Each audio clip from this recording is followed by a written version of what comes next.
আসসালামু আলাইকুম। মোর্শেদ শোভন স্বাগত জানাচ্ছি এনটিভির দুপুরের খবরে। ক্রাউন সিমেন্ট শিরোনাম দেখছিলেন, এবারে নিয়ে যাচ্ছি পুরো খবরে। রাজধানীর পল্লবীতে ৮ বছরের শিশু রামিসাকে ধর্ষণের পর গলা কেটে হত্যা মামলার বিচার কাজ শেষ পর্যায়ে। আদালতে আত্মপক্ষ সমর্থনের বক্তব্যে নিজেদের সম্পূর্ণ নির্দোষ দাবি করেছে আসামি সোহেল রানা ও তার স্ত্রী স্বপ্না খাতুন। তবে আসামিরা বিভ্রান্তিকর তথ্য দিয়ে নিজেদের অপরাধেরই ইঙ্গিত দিচ্ছে বলে মনে করছেন রাষ্ট্রপক্ষের আইনজীবীরা। বিস্তারিত নাহিদ প্রিন্সের রিপোর্টে।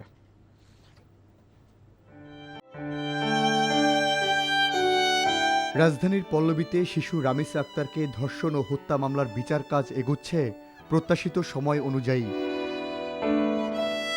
বুধবার বেলা ১১টার পর ঢাকা মহানগর শিশু সহিংসতা দমন ট্রাইব্যুনালের বিচারক মাসরুর সালেকিন উপস্থিত দুই আসামি সোহেল রানা ও তার স্ত্রী স্বপ্না খাতুনকে মামলার ১৬ জন সাক্ষীর দেয়া জবানবন্দি পড়ে শোনান। ময়নাতদন্ত প্রতিবেদনে স্পষ্ট উল্লেখ রয়েছে, রামিসাকে ধর্ষণের পর হত্যা করা হয়। এই অকাট্য প্রমাণের সামনে দাঁড়িয়েও আত্মপক্ষ সমর্থনে নিজেদের সম্পূর্ণ নির্দোষ দাবি করেন সোহেল ও তার স্ত্রী স্বপ্না। আবার একই সাথে আদালতের অনুকম্পার প্রার্থনা করেন তারা। তবে মামলার মোড় ঘুরাতে আসামিরা ডলার নামের এক ব্যক্তিকে জড়ানোর চেষ্টা করছে বলে অভিযোগ রাষ্ট্রপক্ষের। ম্যাজিস্ট্রেটের নিকট ১৬৪ ধারায় জবানবন্দি দেওয়ার সময় অর্থাৎ দোষ স্বীকারের সময় এই নামটি বলেননি।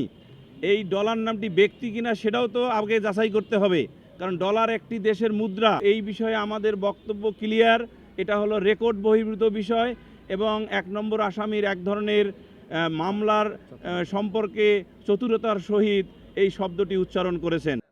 এদিকে আসামি পক্ষে রাষ্ট্র নিয়োজিত আইনজীবীও পরোক্ষভাবে সোহেলের দোষ স্বীকারের বিষয়টি নিশ্চিত করেছেন। সে বলছে আমি ভুল করেছি, আমি মাপ চাই। আসামি বলেছে আমি ভুল করেছি, আমি মাপ চাই।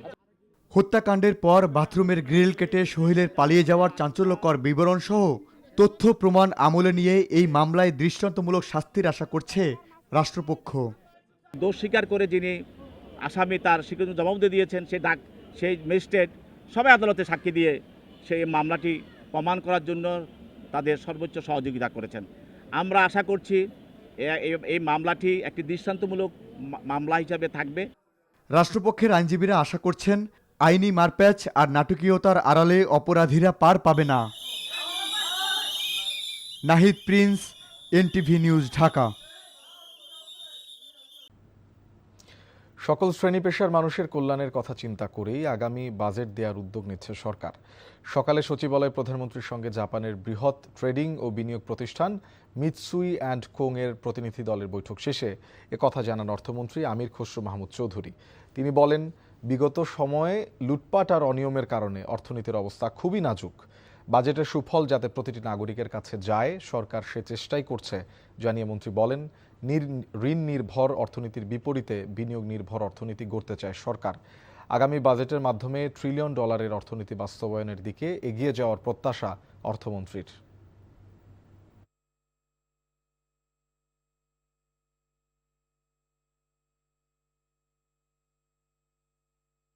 এই দেশের প্রত্যেকটি নাগরিককে মাথায় রেখে বাজেট দেওয়া হচ্ছে ইনশাআল্লাহ।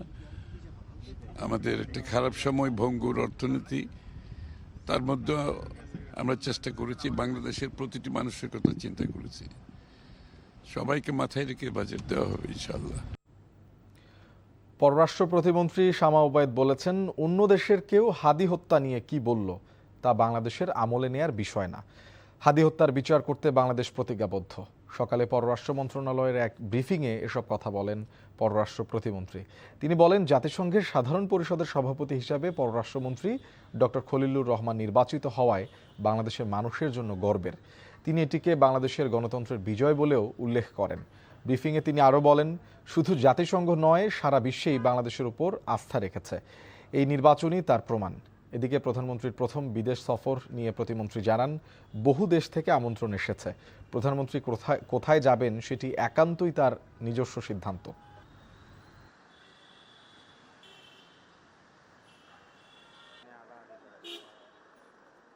একটা ইলেকশন হয়েছে আরেকটা দেশে, পাশের দেশে, সেখানে যিনি হেরে গেছেন তিনি বলছেন ওনাদের সরকারকে উদ্দেশ্য করে, সেটা নিয়ে এখানে আমার বাংলাদেশে আমার কমেন্ট করা উচিত হবে বলে আমি মনে করি না। এবং কিন্তু আমরা হাতি হত্যার ব্যাপারে আমরা ডিরেক্টলি গভর্নমেন্টের সাথে, কারণ আমার যদি এই কালপিটদেরকে ফেরত আনতে হয় তাদেরকে কিন্তু আমার ভারত সরকারের সাথে কূটনৈতিক সম্পর্কের মাধ্যমে আমার ফেরত আনতে হবে, এবং সেইগুলো কিন্তু আমরা কাজ করছি খুবই সিরিয়াসলি, এবং এটা কিন্তু এগিয়েছে, বেশ ভালো এগিয়েছে। সাংবাদিক দম্পতি সাগর রুনি হত্যা মামলার তদন্তে পূর্বে যারা তদন্ত কর্মকর্তা ছিলেন তাদের হদিস পাচ্ছে না বর্তমান টাস্ক ফোর্স। আজ অ্যাটর্নি জেনারেলের কার্যালয়ে সাগর রুনির ছেলে মাহির সারওয়ার মেঘ এবং রুনির ভাই মামলার অগ্রগতি জানতে এলে এসব কথা বলেন রাষ্ট্রের প্রধান আইন কর্মকর্তা ব্যারিস্টার রুহুল কুদ্দুস কাজল। এ সময় মেঘ এবং তার মামা মামলার অগ্রগতি না হওয়ায় হতাশা প্রকাশ করেন। তারা বলেন 14 বছর হয়ে গেল সাগর রুনির হত্যার তদন্তের সমাপ্তি হলো না, আর কতদিন তাদের এভাবে অপেক্ষা করতে হবে সেই প্রশ্ন রাখেন অ্যাটর্নি জেনারেলের কাছে। উচ্চ আদালতের নির্দেশে গঠিত উচ্চ ক্ষমতাসম্পন্ন টাস্ক ফোর্সকে এই মামলার তদন্ত সম্পন্ন করতে সম্প্রতি আরও 6 মাস সময় দেয় হাইকোর্ট। ইতোমধ্যে মামলার তদন্ত প্রতিবেদন জমা দেওয়ার তারিখ 126 বার পিছিয়েছে। আসলে জানা দরকার যে আসলে কি হচ্ছে, তারা যদি নাও পারে অগ্রগতির কি কারণে সবাই যে যার মতো আসলে দায়সারাভাবে জিনিসটা ছেড়ে দিচ্ছে যে আগের গভর্নমেন্ট করেছে বা আগের তদন্তকারী কর্মকর্তা করেছে, তাদের অগ্রগতি কি, তারা এই 16 মাসে কি পেলো, কিছু তো একটা আসলে আমাদের মানুষ জানার দরকার নেই। বা এই যে চুপচাপ থাকা, এই যে বললো যে নথি পুড়ে গেছে, এগুলো তো অনেক ধরনের পারসেপশন ক্রিয়েট করে, যেটা আসলে আমাদের কিন্তু মানসিকভাবে আমরাও যেমন আসলে প্রচণ্ড হতাশাগ্রস্ত হয়ে যাই, মানুষের একটা কোয়ারি থাকে, তারাও নানা রকম গল্প বলে যেটা আসলে আমাদেরকে মেন্টালি এফেক্ট করে।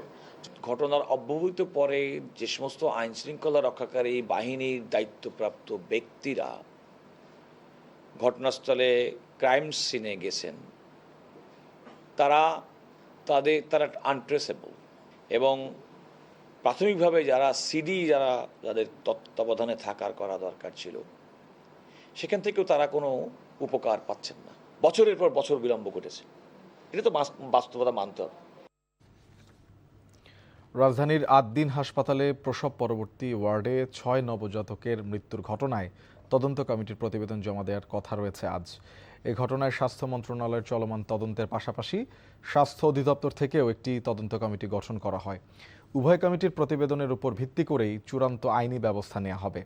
এর আগে সোমবার স্বাস্থ্যমন্ত্রী হুঁশিয়ারি উচ্চারণ করে বলেন, তদন্তে যারাই অবহেলা বা দোষী প্রমাণিত হবে তাকে বিচারের মুখোমুখি করতে হবে।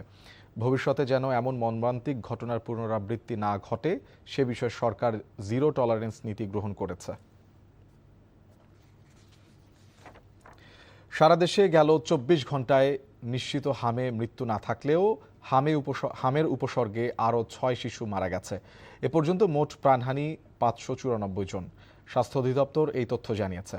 বুধবার রাজধানী মহাখালী ডিএনসিসি হাসপাতালে গত 24 ঘন্টায় হামে আক্রান্ত হয়ে কোনো মৃত্যুর ঘটনা ঘটেনি। নতুন আক্রান্ত 80 শিশু সহ বর্তমানে এই হাসপাতালে চিকিৎসাধীন আছে 328 জন হাম আক্রান্ত রোগী। এ পর্যন্ত মোট 6,934 হাম আক্রান্ত শিশু ডিএনসিসি হাসপাতালে ভর্তি হয়েছে, আর সুস্থ হয়ে বাড়ি ফিরেছে 102 জন রোগী। লিচুর জেলা দিনাজপুরে পাইকারি ও খুচরা বাজারে ক্রেতা বিক্রেতাদের ভিড়ে জমজমাট হয়ে উঠেছে।